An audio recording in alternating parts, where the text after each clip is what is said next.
It's Sports by the Book at the South Point Studio. Here's Jeff Parles and Alex White. Welcome in. Good morning. I'm Jeff Parles. The first day of August, which brings us the first day of football here in 2024, Alex. That's right. I'm Alex White. Excited that we do have some type of football back today. We might be using, or again, no disrespect to the UFL or other leagues out there, but even though tonight's game might resemble a UFL game, sorry UFL, with the Bears and the Texans. Let's hop into it. Excuse me, the starting five right out of the gate. As always, there's the whoosh, swoosh, whatever wording you want to use. Number one, we begin with that Hall of Fame game, the Houston Texans and the Chicago Bears in Canton, Ohio. Of course, Hall of Fame weekend. Devin Hester goes in. Ryan McCormick is all ready for the occasion on that. This opened Bears 1.5. It's now Texans up to 2. Moving a few moments ago. Total is 31 on this opener at the Hall of Fame game. Some new rules come into play, including the new kickoff rules tonight, Alex White. That is correct. We will give our thoughts on that in about 5 minutes. Number 2 on the list, only 5 baseball games tonight. Best pitching matchup, Sonny Gray and the Cardinals versus Shota Imanaga and the Cubs. Cubs minus 111 here at the South Point. Total 7.5. Juice to the over, minus 120. Might be a little bit of a win factor there with that total sitting pretty strongly at 7.5. 7.5, 1.8 in the market, but as Alex said, mostly 7.5 in the market right now. Number 3, we only know one of the starting pitchers right now in this matchup, and that's Cleveland and the Baltimore Orioles. Ben Lively goes for Cleveland, undecided for the Orioles. It is a coin flip, both sides. Behind us, minus 105, 9.5. The total on that one. Again, expected bullpen game for Baltimore here today, though, Alex. Number 4, women's teams USA taking on Belgium. It is the second game for both of these teams in Group C.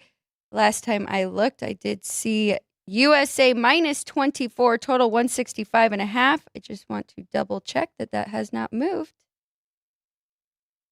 I'm not seeing it. 23. 23, okay. 166.5, even 21.5. Heavy movement on the Belgians this morning at some books for game number 2 for both of these teams. Team USA really took it to Japan, who they beat in the gold medal match in Tokyo back in the 2020 Olympics, played in 2021.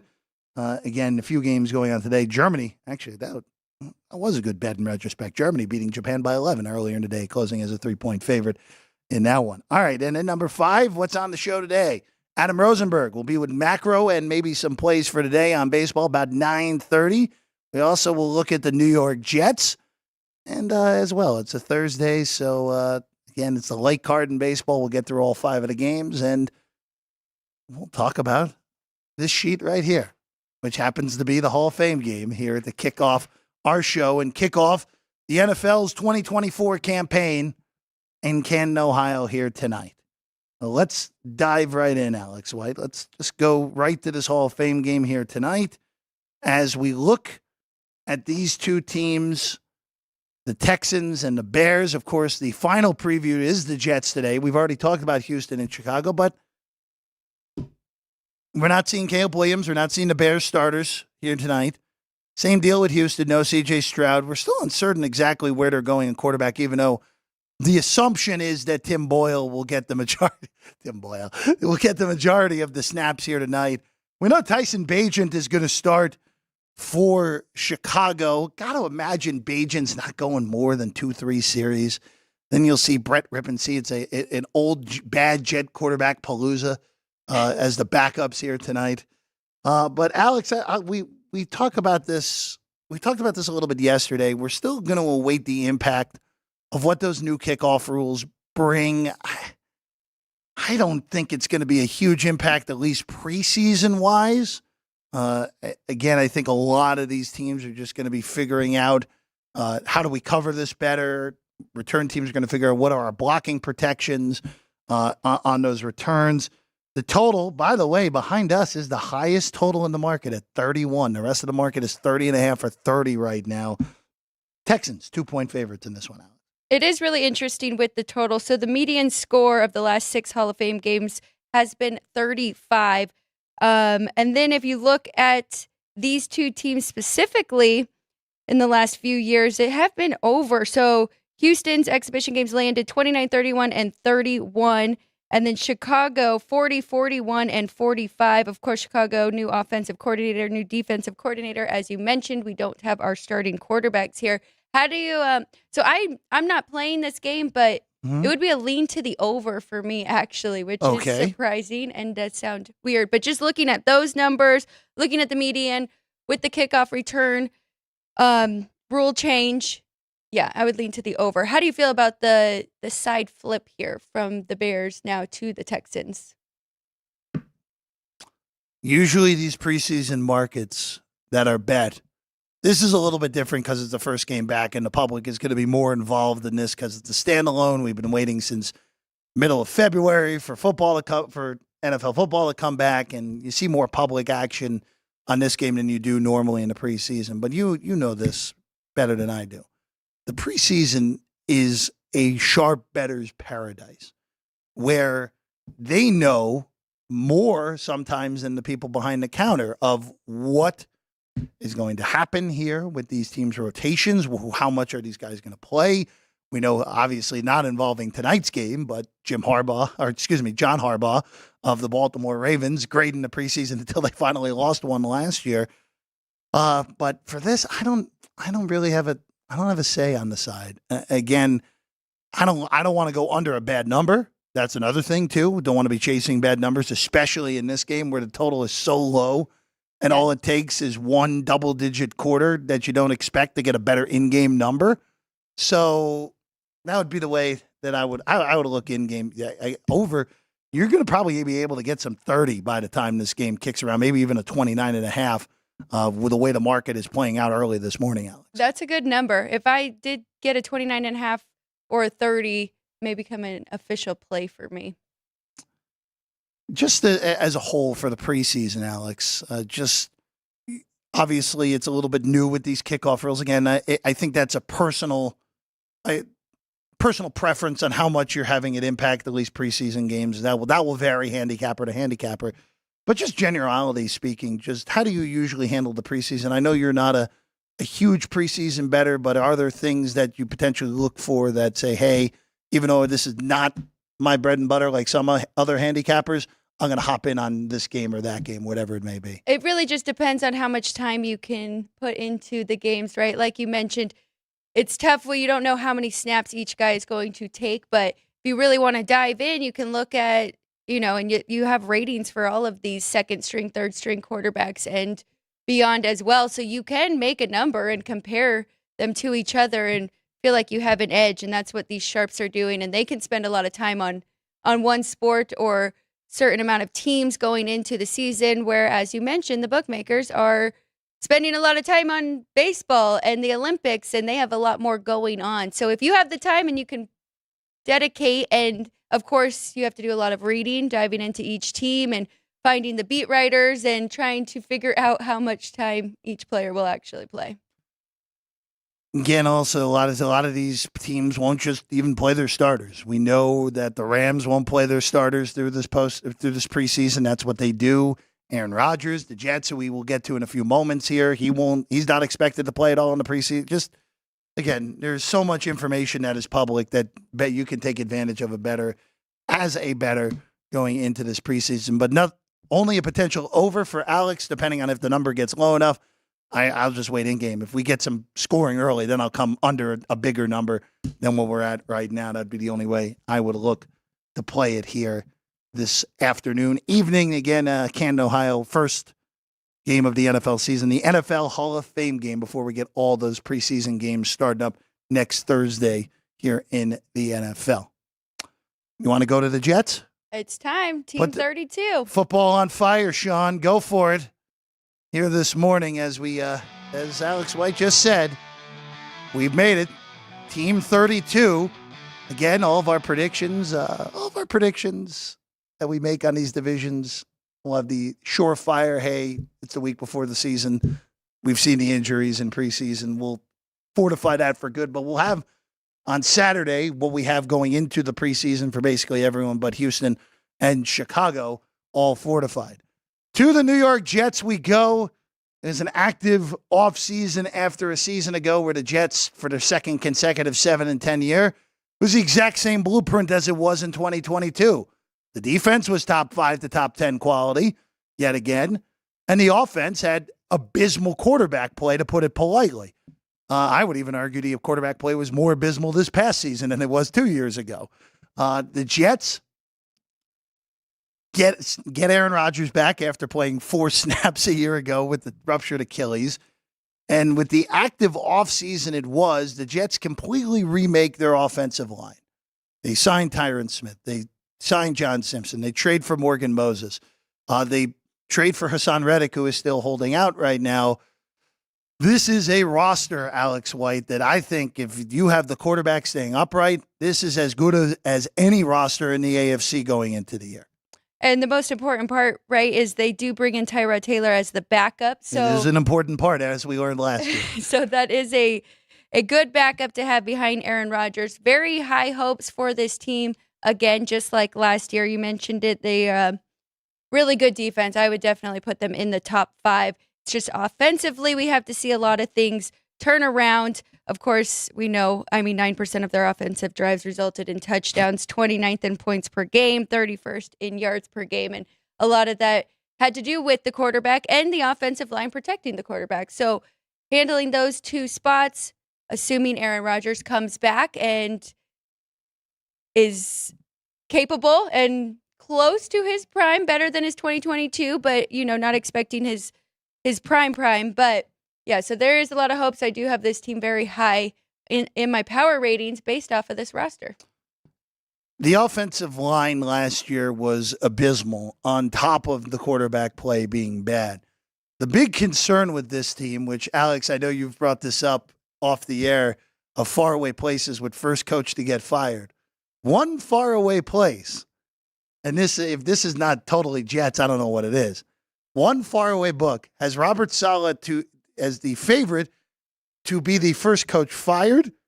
They also have Robert Saleh as the favorite to win coach of the year. So figure that one out. So this is a volatile franchise, as we know. They have the longest drought in North American professional sports of making the postseason of the 4 major sports. They haven't been there since 2010. The Kings, after making the postseason 2 years ago in the NBA, have now vanquished their infamous rank on that.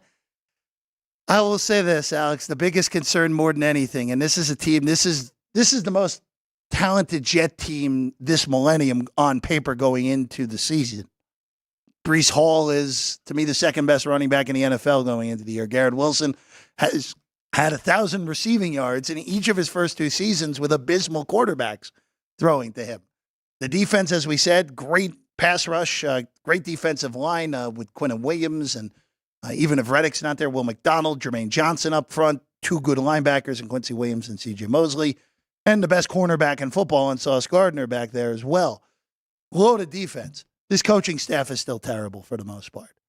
Not a fan of Robert Saleh's game management. I've been said this in plenty of platforms before, and as we've learned, Nathaniel Hackett's not an NFL quality coach. Now, the one good see, McCormick got me there. The one thing that is different, though, Alex, is that Aaron Rodgers is back. Correct. And Aaron Rodgers will act as a coach on the field to get out of bad things or bad play calls by Nathaniel Hackett. So it's just a matter of what you said is very important. What version of Aaron Rodgers are we getting? You would hope something in between. He's not going to be the back-to-back MVP of 2020 and 2021 anymore, 41 coming off an Achilles tear. But if he's something in between 2021 Rodgers and 2022 Rodgers, the Jets are winning double-digit games, and I think they're winning this division going away when it's all said and done. They definitely have a chance here. And this is a very tough division. I think those 3 are right all in there, and the odds even say it. So that makes it tough. They have tough division games. But looking at the rest of their schedule, I do think it is doable for this team. And you mentioned it, Nathaniel Hackett, but Aaron Rodgers wanted him there as the OC, so we'll see how this actually plays out for them. I do have the skills group, skills players. at least second in this division. It's pretty close between them and the Miami Dolphins. So as you mentioned, you brought up Brace Hall and Garrett Wilson, but I think they have all the people there surrounding Aaron Rodgers as well. You look at the win total, it's 10, which feels right.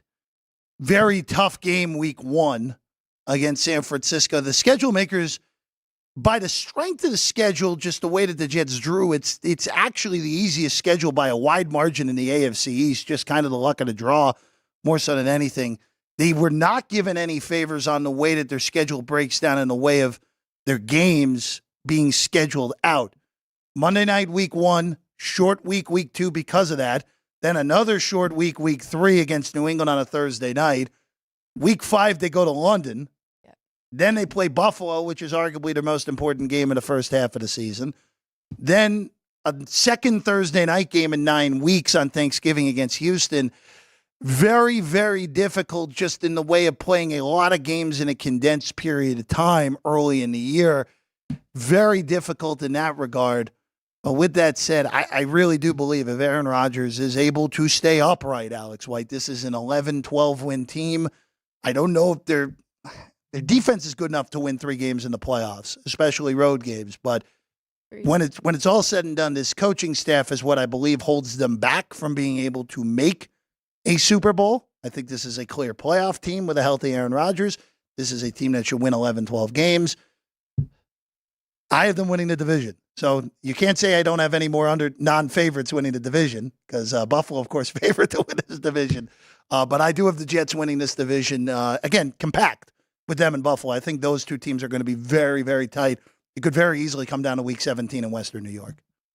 So let's talk about this. So, because power rating, I do have them the best right now in this division. But that does make me nervous, just like some other teams we are kind of comparing to where Deshaun Watson, for instance, in that tough division where we know his is a little bit more mental. We have not seen the Deshaun Watson in years. So that definitely brought them back down in that division. But you are willing to just put them at the top of this division with the hopes that we get Aaron Rodgers fully back healthy from the Achilles injury? There are a few other factors that go into this, of course. Again, this schedule, even though not given a lot of favors with those primetime games the first half, the schedule is very manageable until those last 3 weeks of the season where, you know what?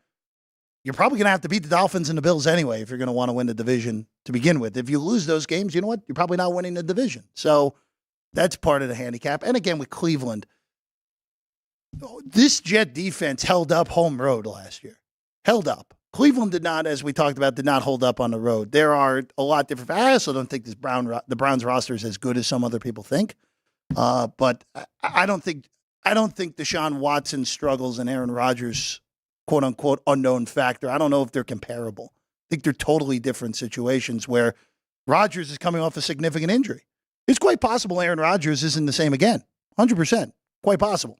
And if that's the case, the Jets are probably going to be 9-8 win team. If Aaron Rodgers is not the same, we don't think we don't think 9's going to be enough to get in the postseason with how we've talked about the AFC. Deshaun Watson, the good version of Deshaun Watson might be gone completely for other reasons, as you mentioned. So I don't think I think the two situations are not very comparable. I also think that Cincinnati and Baltimore are significantly better than Buffalo and Miami going into this year. Both of those teams are better than Miami and Buffalo. That's the other reason I don't like Cleveland as much. I actually think Pittsburgh might be a little more comparable to this Jets team than Cleveland, in all honesty. Yeah, that's fair. Russell Wilson, a little unknown factor in the way of what he is at this point, and Justin Fields, again, unknown as well. So that would be the way that I would look at it more than anything, Alex. It is interesting looking at the schedule, and we talked about the Patriots yesterday, and they are going to be an underdog in most of those games, and we talked about those division games that they may be able to win a few, but then as I'm going through this, looking at it from the Jets' point of view, like those are games they have to have, both of those against the Patriots, so it's tough. I mean, that's why we play the games. It's why we have the season to see who is the ultimate winner of each division, and the ultimate winner holding the Super Bowl trophy, but I do have high hopes for this team as well. I don't necessarily have them winning the division just yet, but definitely a 10-win team here. 10 wins. Again, 10 wins probably is the cusp of getting in the postseason. That would be right on that number. I think Chris and company have the right number at 10. I know a lot of people aggressively looking to juice unders with 9.5, not buying Aaron Rodgers' health. With that said, this whole coaching staff's gone if they miss the playoffs. This whole coaching staff's gone if they get off to a bad start. Aaron Rodgers is probably gone as well. You think midseason? It would really have to fall apart for midseason. Yeah, like they would have to start late bye in week 12. I don't see Woody firing these guys before the bye, even though he could fire Hackett if their offense starts off poorly, or demote him, which could very easily be in play. But I don't know. I don't think they're going to. I really don't think they're going to bottom out. I think they might through week 11. They could be 5-6. Like if things go poorly, they could be like, hey, they got to get hot in order to make the playoffs. Like that's in play. But I don't think a bottom out, which I think that would be what it would take to fire Robert Saleh midseason, where I don't think he should be the first coach to be fired favorite. I really don't think that because I don't think the bottom out's coming, Alex. I don't either. I mean, look at what this defense was able to do last year. They were able to be competitive with the quarterback play that they had. Just some numbers for you. I'll throw it out there. Number 1 in passing yards per play allowed, 7th in red zone percentage, and 10th in points allowed at 22.9. So with that being said alone, I mean, they have some of the best linebackers, the duo Pro Bowlers in the league. So I think I don't think they'll bottom out either. And I don't like that bet at all. I can't believe he is one of the favorites in an offshore book. I'm not overly surprised that he's one of the favorites, but I don't think he should be. Like, you understand what I'm saying? Does that make sense? Yeah, it does. Yeah, I know that came out a little weirdly. I don't think he should be either. Actually, thinking about that real quick, because I know you brought this up to me the other day of we should bring this up. And next week we'll look at a bunch of award stuff, and that's not an award, obviously. In all honesty, the guy that makes the most sense actually would be a guy who's coaching tonight to me. I think Matt Eberflus could be the first guy to go if the Bears start slow, and Shane Waldron shows that, hey, it's the offense is showing some progress, even if the points aren't always there. I still think Shane Waldron's going to be the head coach of the Bears in 2024 or 2025, I should say. 2025, he's going to be their head coach. So that would be the guy to look at, Eberflus, on that market. So pretty good odds here, plus 210 for them to win the division. Is that your best bet, or were you looking at any awards or for the Jets? Plus 210's good. So Breece Hall's 12-1 to win Offensive Player of the Year. I just don't. I don't think that's a good enough price. Rodgers at 20-1 to win MVP. Don't think that's good enough price either. Need a little more than that. None of the Jets are winning Defensive Player of the Year because as good as these guys are on a Jet defense, Quinnen Williams to me is the best defensive tackle in the NFL. Jermaine Johnson took a huge step forward last year on the outside. You mentioned the two great linebackers. Middle linebackers don't win the Defensive Player of the Year anymore. Quincy Williams, C.J. Mosley. And it's so hard for a secondary guy to win Defensive Player of the Year in this day and age. I don't see Sauce Gardner doing it. I don't think there's anyone on that defense. Great unit. I don't think there's any individuals that can win Defensive Player of the Year. So I guess that leads me on on awards. If I like anything, I like Saleh to be Coach of the Year, but I don't want to bet that at that short of a number. No way. What is his 14 right now? 14 right now. Yeah. Okay. Yeah, that was the best number I saw. It's ranging from 10 to 14 on Robert Saleh to win Coach of the Year. Too short. Yeah. Too short. We'll bring Adam Rosenberg in a few moments. Just want to check in with our friends in the chat. As always, Keith Lyle, happy day after the last day of July. Very good, Keith. Good job. Minidar in there. I knew Hackett was bad his first game with the Broncos in Seattle. But that minute and a half run down before settling the 62-yard field goal. Yeah, that was a work of art. Not a pretty work of art on that. And then Dean's in there as well. Checking out the Olympic golf that when it got underway overnight over in France. If we liked anyone right now. Pre-flop, I didn't have anything.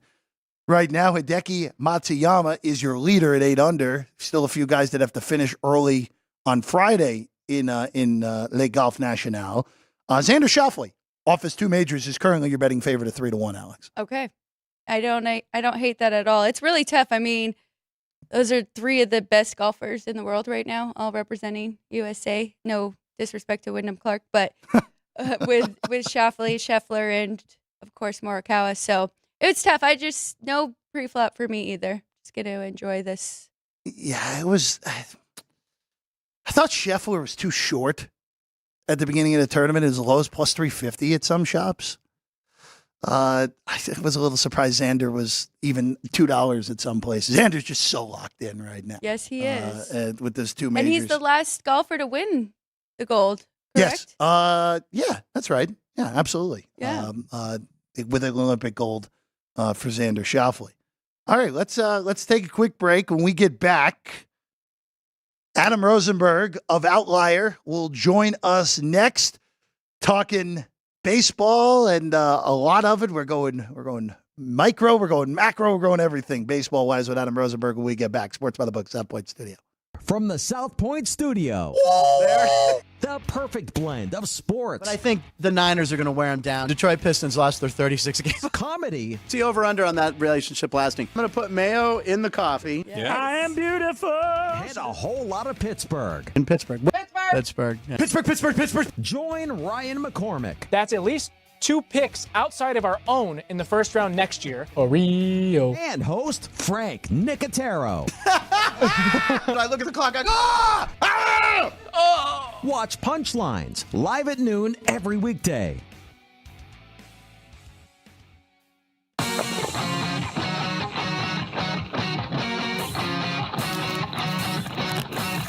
Once you've satisfied your hunger, get ready for more of the hottest casino games in Vegas.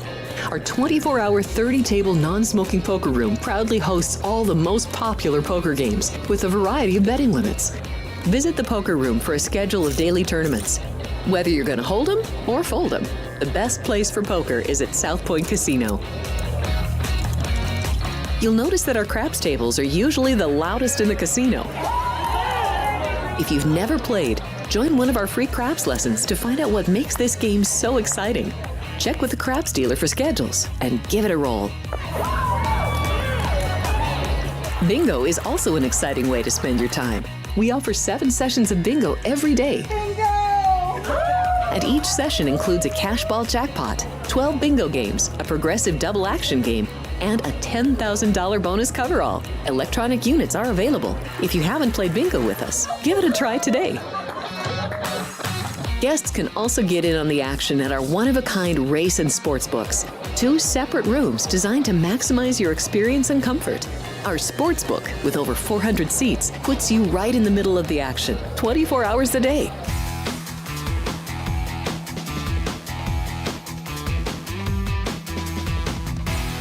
Welcome back in Sports by the Book, South Point Studio. Jeff Parles, Alex White, here as always, here on a Thursday.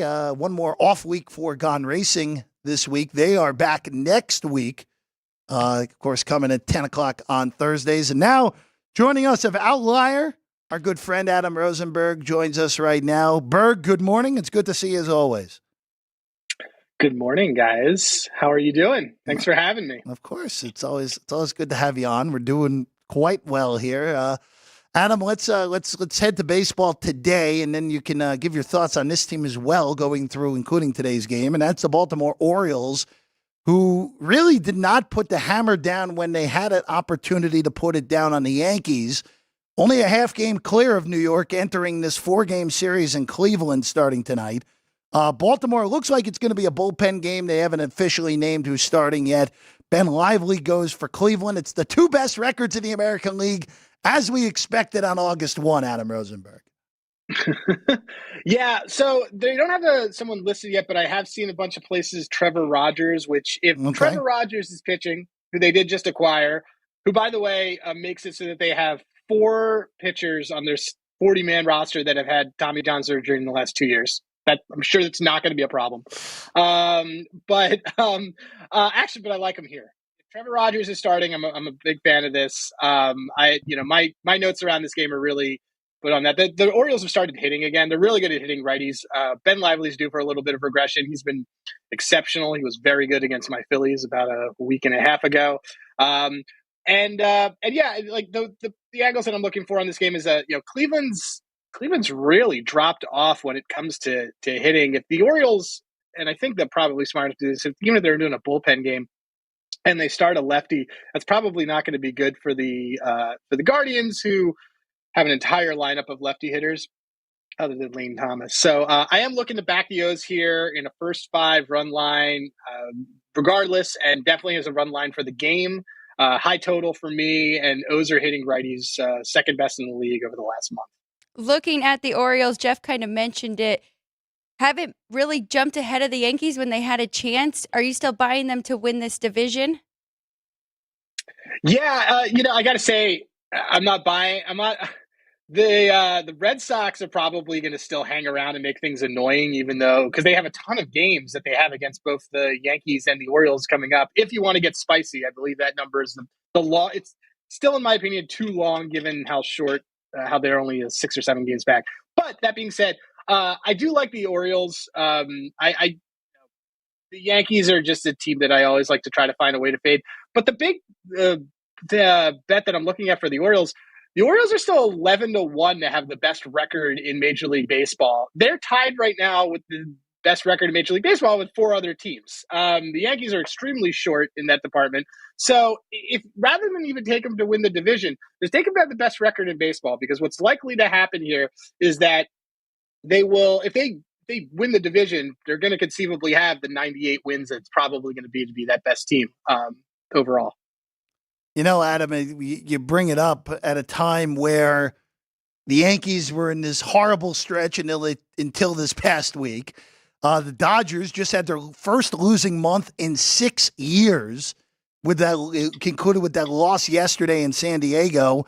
And then going to the other team that's in this mix here, the Phillies, who, Adam, right now, again, fortunate that they built up this big lead, still with a 6.5 comfortable game lead on Atlanta and an 8-game lead on the Mets. Phillies have lost 5 straight series. They have not played well, even dating back to before the end of the first half. Adam, is there any concern here, especially going into a West Coast swing where the Phillies are playing 3 teams that are currently in the postseason right now in Seattle, the Dodgers, and the Arizona Diamondbacks on this long roadie that's coming up? It's baseball, so I'm not worried. The Phillies didn't have a June swoon. They didn't even start out of the gate slow, so this was bound to happen. They're still the best constructed team. They're still handling their players really well. I jokingly tweeted that Bryce Harper has only 2 hits since Joe Biden stepped aside and said he wasn't going to run for president. Those things have nothing to do with each other, but I just think it's hilarious. He's batting 105 since that announcement. Look, again, there are 3 teams that are not playing very well right now that are still at the top of the standings overall in MLB, and I think are absolutely buy. You could spread out a unit across all 3 for the best record in baseball. That's the Phillies at plus 850, the Guardians at 22-1, which is an outlandish price given that they have 2 teams in their division that they get to play that have actively been tanking, the White Sox and the Tigers. And like I mentioned, the Orioles are 11-1. So all of these are really good ways to play the season. I'm not really worried about the Phillies. I think they're going to be fine with that division. But there's a couple teams that I think in the NL, out of that whole mix of mid, that I am definitely buying, that do scare me against the Phillies going into a playoff run. Bringing that up right now, I was going to ask you about the Dodgers. Of course, they get Jack Flaherty before the deadline trade. Is the Dodgers one of the teams? I mean, if they don't make it pretty deep in this postseason, it's a complete disappointment for the LA Dodgers, right? Yeah, it's also part of why I still cling to this hope that I don't think that Shohei Ohtani is going to win MVP, even though that number just gets further away from me, and I guess I look like a fool. I get what he's doing is, in my opinion, not super historic as much as it's just awesome. And it's really hard to reward. If the Phillies finish with the best record in baseball and the Dodgers finish with 95 wins on a team that had a $300 billion payroll, that's still kind of a mid. So, but if Bryce Harper has 30 and 100, I think he gets MVP. That being said, the Dodgers are starting to move to a 6-man rotation. I still have a lot of concerns about their starting pitching. I think Flaherty was great pickup for them. Probably best situation. But because of Flaherty coming over, I think it's worth Tyler Glass now at 55-1 for Cy Young in the NL, because he's going to get a little bit of extra time to rest. He's still at the top. He's still fourth in pitching WAR among starting pitchers in the NL. He's in tops in these categories. He's got that pedigree, but this is going to take a little bit of that load off of him based on how the schedule lines up. That they're going to be moving when they move to the 6-man. 55-1 is just too long. And the way that I've seen this whole market move is that no idea. Like when these things are being set, it's just everything it moves. I mean, Hunter Green went from 80-1 to 27-1 the day after he had a no decision and 4 Ks against the Rays. So you tell me. I'll say this, Adam, just as you're entering this time of the year where you're trying to find some darts down the board in these award markets where, look, the MVP markets right now, Shohei Ohtani is an $8 favorite at most books, and Judge is approaching $10 at most books right now. I don't think there's any – I know there's been a push for Bobby Witt. I don't see that at all as long as Judge just continues – his pace. I know there's been a push like from you and others pushing Bryce Harper, Francisco Lindor. Those names, Lindor's gone from about 75-1 to single digits at some books over the last 2 weeks. If there's another award that I'm missing here, like you just said with Glass now, are there other long darts that you're looking to place here in some award markets over the next few days before a lot of those markets fully mature for good? Yeah, I mean, look, an MVP, MVP in the AL, I think is done. I don't think that Bobby Witt is worth betting on. Bobby Witt's situation is going to turn into one of those things where next year he's going to open just like Mookie Betts. He's going to open at 4-1 because it's going to be one of those, the baseball nerds battled against the people who watch baseball, and they're going to say, war, look at this. He was so much better than Acuna, even though he wasn't. And he's going to be a favorite next year. He will open as the shortest favorite, I guarantee it. And but in the NL, Ketel Marte is interesting. I am buying this D-backs team. I think they quietly made some pretty smart moves, and the worst of their team has played better, the worst being Ryan Nelson. Jordan Montgomery still kind of stinks, but a lot of these guys they're playing a little bit better. I do like the Josh Bell pickup for them. And that team just has to be in the top 6, and I think that they will be able to get to playoffs. But the places where I'm looking for more darts, I really think that NL Cy Young is a lot more wide open than people realize. There's just like the fluctuations in that market are crazy. Sale being minus odds, like probably justified at this moment, but the reality is that he has an innings cap on a team that's spiraling. They're not going to want him to be pitching 9 going in, especially if they're like, well, look, we're going to go to the playoffs. We're going to a 6-man rotation. People can burn their money another way. Like Skeens isn't winning Cy Young, but that's fine. Go nuts. He's winning Rookie of the Year, but he's not winning that.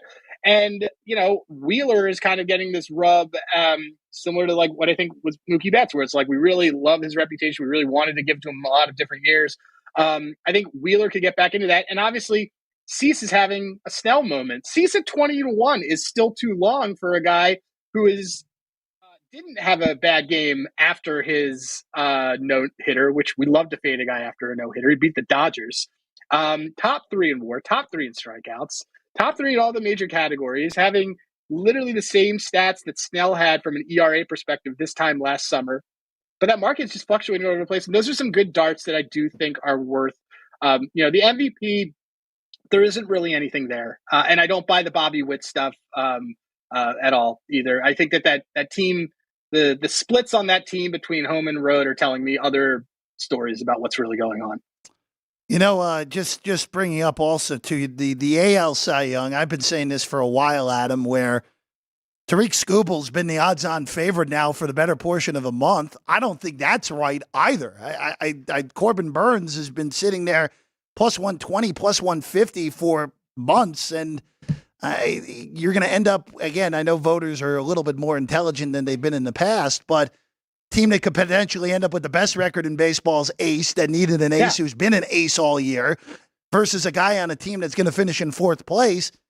And sometimes that will win out. I think Burns should be the odds-on favorite in the AL. So there are still some things out there, even one on top of what you mentioned, that I think are still playable here at this rate.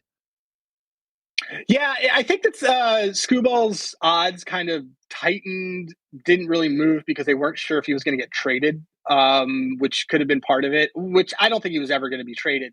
He's got a lot of marquee wins. He's beaten a lot of teams, or he's had exceptional performances against top teams in the league. Guardians, Phillies, Yankees. He's done very well against these teams, and so it's really hard to say, in my opinion, that he's not a true favorite. I think Burns had a Cy Young start a couple days ago against Toronto. I think that he's going to have a couple of these other marquee wins over there. I think it's those two and then everybody else. But Scooball, I would expect those odds to lengthen over the next couple days or weeks, just based on, knowing that he's in Detroit, he's there, and he's having that fantastic season with all those marquee moments. Adam, one more before we let you go. Just as we look to the second half here, of course, just teams as a whole in the futures market. We know what the rosters are moving forward. Who are some teams that you're looking at here as maybe some darts down the board in the futures markets, whatever market you want to go for? So I'll start by saying the team that scares me the most to play in the playoffs, and I'll constantly get laughed at for it, but They ruined my first Phillies dynasty. They'll probably ruin another one.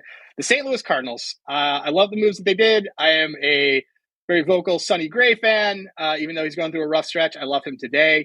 But the Cardinals are a game back in the wild card, could get in as a 6, and they just look like they could make a run. I think Fede is a good fit for that team. I just like the makeup on everything. Goldie is still being Paul Goldschmidt, and he's doing really well. I do like that team. They are 15-1 at some places just to make the NLCS, which the math absolutely works. You just got to win 2 series. Another team that I am buying, don't tell anybody, but I am buying your New York Mets. So first of all, I will say that if you watch the Mets, Lindor's not the MVP of that team. It's Brandon Nimmo. That team is not doing what they are doing if Brandon Nimmo doesn't do what he does. But that being said, I like the moves that the Mets made. I like actually they didn't sell Severino, which would have been a good piece for other teams. How many times is Manaea going to come out and roll out 11 Ks and no one's going to notice? But this Mets team doesn't have a ton of holes. Their bullpen's gotten a lot better. They have a solid starting rotation, at least for a 5-game series.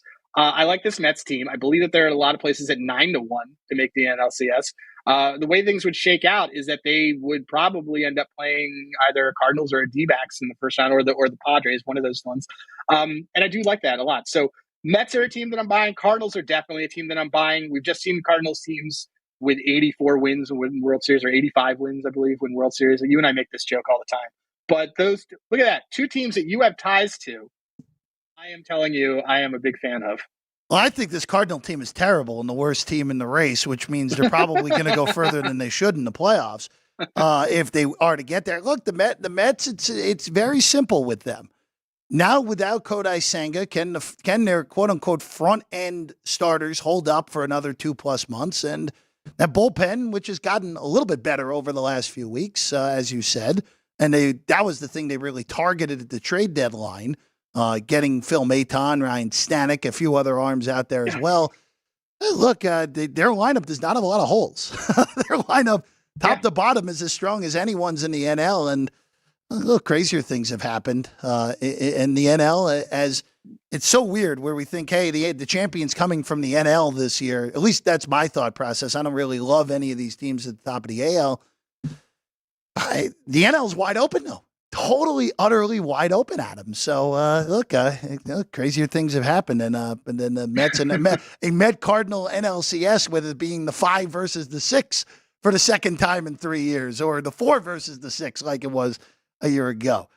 He's Adam Rosenberg. Or a Phillies fan coming on and saying, "Hey, back the Mets," right? Well, then that might be that might be the sign that hell is freezing over more than anything at this rate.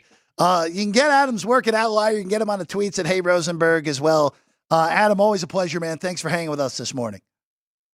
Yeah, thanks for having me, guys. I'll see you guys soon. Absolutely, Adam Rosenberg. Thank you, everyone. Alex, let's go into the games of the day here in Major League Baseball. It is a short short card here on a Thursday. Let's start in Atlanta, though. Charlie Morton, who last time out just got crushed, didn't even make it through 3 in New York, against Max Meyer of the Miami Marlins here this afternoon. Minus 195 behind us on Atlanta. That hasn't moved. The number hasn't moved on that. The total's been the mover in this game from 9 to 8.5 on this one there at Truist Park there in Atlanta. No value for me on this one. I do think the Braves should be minus 195 here over this Miami Marlins team, even though they have still been pretty competitive as of late. But I think that total is fine too at 8.5. So yeah, nothing jumped out for me in this one. I wish I was getting 15 cents less on Atlanta. Wish it was minus 180, but no way we were getting that. Not today. This feels like a nice bounce back for Charlie Morton. Really does. Not surprised the total's been bet down from 9 to 8.5. Again, Atlanta's a mixed bag at this point, even though they just did have a very nice series in Milwaukee, taking 2 out of 3. Big series win for the Braves after really looking like it might fall apart in New York. So nice little stabilization, winning 4 of their last 5, only 6.5 behind Philadelphia entering today. Let's go to a game you mentioned in the starting 5. Good pitching matchup on the north side. Imanaga and Gray, your pitching matchup here today. I'm a little surprised the Cubs are favored here, actually, Alex. Minus 110, 7.5 the total. If you can find any, even still probably good on St. Louis, but if you can find anything that's plus money at all on St. Louis, I think that's a play today on Sonny Gray. I'm with you. I'm definitely backing Sonny Gray today. And Adam mentioned it too. He said he liked him as well. And he also said his last few starts have not been great, but I now have a do factor here on my spreadsheet, courtesy of my father, Kenny White. So looking at the do factor ERA, Sonny Gray is due to have a really good game here. And it's a combination. It's the season ERA times 2 minus the ERA of the last 3 games to figure out what he should be. But yeah, and Shota Imanaga really good on the other side. We know we had a little bit of struggle, but now a 2.95, very respectable ERA here. So I was looking to try and take the under as well, but there is a little bit of wind, not too much, 5 to 10 miles per hour, but that's going to kind of shift throughout the game. So plus money on Sonny Gray and the Cardinals. I think that's the best play of the day and in this game for sure. There's some 8s out there on the total, Alex. A lot of these books are just trying to hold pat at 7.5 and not move off of it. If it's 8 minus 20, would you consider going under? Or is that still just not quite good enough here today? Not quite good enough. I also was looking into these 2 pitchers and their pop-ups compared to ground balls, and Shota Imanaga has had more flyouts, so could turn into a home run there, and it goes for either side. I mean, Sonny Gray's a little bit better, not a whole lot better. Both of them give up about 1 home run per 10 innings, so not terrible either, but just the safe side, I'm going to stay away from the total. Just want to bring up one note on Imanaga real quick. Imanaga's only faced one team twice so far this year. That's the Mets. First outing, 7 shutout innings. Cubs won that game 1-0, 7 strikeouts, dominant from Imanaga. Second start against the Mets, 3 innings, 11 hits, 10 earned runs, 3 homers, 3 strikeouts. So, again, it's too small of a sample size to make heads or tails over it. But that is also in the back of my mind here. His first start against St. Louis, 7 innings, 4 hits, 1 earned, 6 Ks, no walks. So I just wonder, seeing teams second time around, is that going to impact Imanaga? And this is, it is kind of amazing. He's only faced one team twice so far this year. So this will be the second occurrence of that, Alex. Ironically, I remember looking that up for him too, because you do kind of want to find that out with these rookies and the second time around seeing a team. And that did stand out to me with Imanaga. So that's part of it too. But mostly just, I do factor here for Sonny Gray. Well, it's all, even on top of him being due, he's the better pitcher in this game. So I think we got a lot of good factors for St. Louis here today, which Sean's going to go bet the Cubs now, probably. So that's probably good. Yeah, Sean, I'll salute you too as well, Sean. Fighting off the wisdom teeth surgery, Sean. Doing better than I would have a few days afterwards. Cubs, I mean, they looked good yesterday. Really, they did. Really to fight off that sweep against the Reds, but Cardinals still are playing for a lot, playing for their their playoff life. Yeah, Danny. I texted Danny naturally yesterday. You go against your team, they skunk you in every way possible. But hey, this is who didn't see that coming? Yeah, I know. This is this racket, right, Alex? Especially, sorry, Keith. When Keith jumped in as well. Oh, he did? Yeah. Oh. He did. Sorry, Keith. He said, I'll go against the Cubs, too. Like, this is trouble. By the way, the White Sox can't lose today. They're not playing. So good on them. They can't continue their losing streak. Even though we make the joke every once in a while in football, team is only a 3-point underdog against the bye week. White Sox would find a way to be an underdog against an off day. Moving along, let's go to Baltimore and Cleveland. So potentially Trevor Rogers here today for the Orioles. I don't know what his length would be if he does start. It's a flip. Orioles and Guardians, minus 105 both sides, 9.5 the total on this one, Alex. Nothing for me in this one without having that starting pitcher for the Orioles. Ben Lively, been a little up and down last 3 starts, though. Opponent batting averages holding them to 209, but last 3 starts with his xFIB 5.05. So, yeah, I thought that number was okay. Maybe slightly into the Guardians being at home here, but nothing strong. Moving to the next game here, Kansas City and Detroit. By the way, I have nothing on that game as well, if it's not obvious. Just skipping ahead here. The Royals are minus one. Went with Adam and yeah, you might just if you want to play on that. He likes the Orioles run line first 5. He also likes to run line for a full game on Baltimore.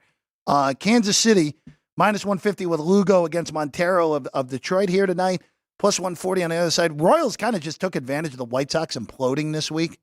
Didn't really play well in that series, but still managed to sweep the lowly Sox. We've talked about Seth Lugo all year. At some point, we expect some regression, but guess what? That regression hasn't showed up, Alex. I'm not expecting it today either. I'm laying the run line here with the Kansas City Royals over the Tigers. I mean, it's a huge pitching mismatch here with Seth Lugo and the Royals. And, a lot of times these teams play up to competition and play down to competition. So that could have just been a factor in there, taking the White Sox too lightly. But they got it done. They did sweep them. I mean, the first 2 games, those were huge come-from-behind wins for this team. Their lineup has been really good. We just talked about Bobby Witt Jr., so I like the Royals a lot today. I'm even confident enough to lay the 1.5. Ooh, okay. So a run line on top of just the regular money line on Kansas City for Alex White. Again, the Tigers just not enough offense when it's all said and done for Detroit so far this year. 52 and 57, just kind of one of those forgotten teams. And quite frankly, they haven't done anything to make you not forget about them this year. We're just hanging around, though, in that. I mean, we've talked about that division all year long, but for a while, they were in there. Yeah, they pretty much they pretty much have just locked in 4th place because obviously they're not blowing a 26-game lead to the White Sox, which is kind of comical. 26 games between 4th and 5th place in a division in the beginning of August. And they're behind Kansas City and Minnesota in that division for 2nd and 3rd. Both the Royals and the Twins currently tied for that 5th slot in the American League. One last game, not the most intriguing game, Alex. The Angels and the Rockies, Feltner and Fulmer, the battle of the Fs. Minus 116 on the Angels, plus 106 on the takeback for Colorado. About a 10-cent move, was minus 127 at the peak on Los Angeles, I should say. Of course, the game in Anaheim. I would only lean to the Angels here. Colorado, this short of a dog on the road is a little bit flabbergasting to me, especially with a guy who hasn't pitched particularly well this year in Feltner. So I would lean to the Angels here. So I had mixed feelings about this. Looking at Feltner, he seemed to be better on the road than at Coors Field, which makes a whole lot of sense. But now looking at his due factor ERA, it is very high. It is in the 7s. So that told me I should lay off of that. So it would only be looking at the home team here with the Angels. But I've got my two pitchers that I'm backing tonight, and that's Sonny Gray and Seth Lugo. Those are my 2 plays. So nothing strong here in this Colorado and Angels game. There is nothing wrong with backing the 2 best pitchers on the board today. There's nothing wrong with that. And that's the Missouri 2-step, folks. St. Louis and Kansas City as well for Alex White. Small lean to the Angels. I don't love it, but it is the smallest of leans. That due ERA does make me almost want to lock it in as official play. That is, That is not good for Ryan Feltner, who, again, 1-10. Yeah. I know we don't want to look at record, especially when we're looking at a bad team on top of it, but the number is pretty ugly for Mr. Feltner. I do just want to bring up, I really liked a couple of those that Adam brought up. 11-1 for the Orioles to have the best record. You're going to have to look into that market, see what some of the other teams are, but I like all his reasoning behind that, and if they can pull it off and win that division. And then Glasnow sitting there at 55-1 was interesting as well. Yeah, I don't know if Glasnow can get there. I don't think he's going to start enough games, quite honestly, especially with that 6-man rotation. Yep. I also, don't look now, the Padres are 4.5 behind the Dodgers. That made some really good moves. That race is not done. We thought it was done a month ago. That race is not done if the Dodgers are going to continue to struggle with their starting pitching, which is a huge alarm. Kershaw, first ever game, Kershaw started without recording a strikeout yesterday. How about that? We didn't take that under his strikeout prop? Yeah, we should have. Let me actually re-say that. First ever game started in the regular season, he didn't record a strikeout. He had one postseason start where he didn't record a strikeout. Of course. But yeah, exactly. Like the Dodgers, I don't think that race is done.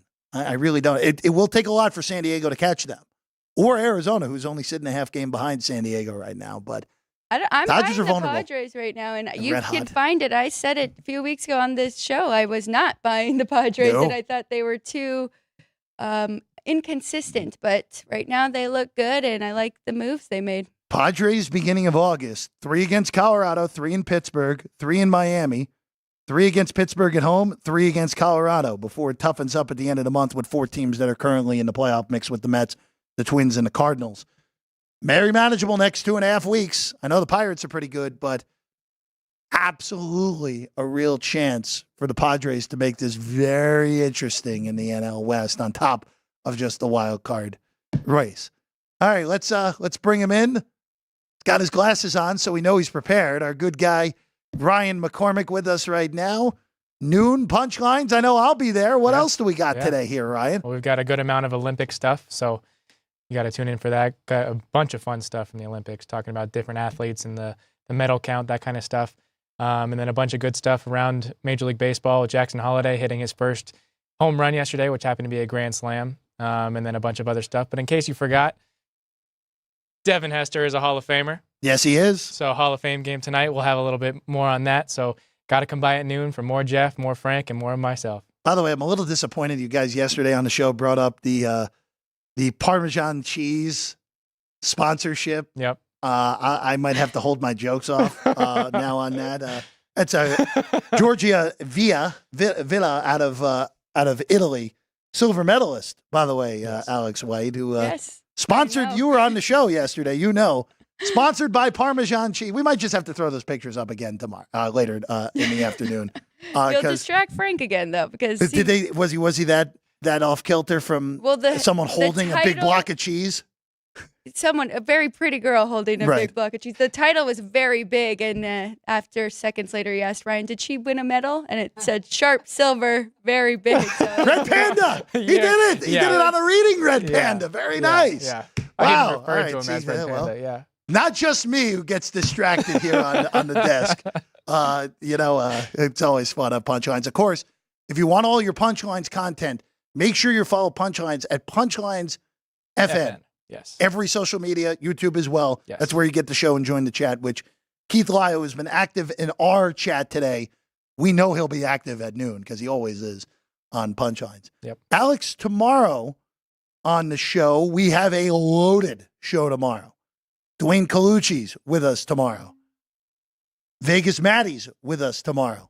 And we may see our good friend Jimmy Vaccaro as well. We have a loaded show tomorrow on a Friday for everyone at 9 o'clock. So we're already looking forward to that. Love it. And then Saturday as well, we're going to follow it up with another great show. We'll have Lou Finicaro on with us. And Vinny, of course. Yes. We might need to wheel a Parmesan cheese for the show on Saturday, in all honesty, with Finicaro and Magliulo on the show then. We're back tomorrow at 9 o'clock. Punchlines comes at noon. Alex, good work as always. We'll see you again tomorrow. Shout out Sean and Caden. Sean really gutting it out with his surgery earlier in the week. So happy to see Sean back as well I'm Jeff Parles. We'll see you again tomorrow. Sports by the Book, South Point Studio.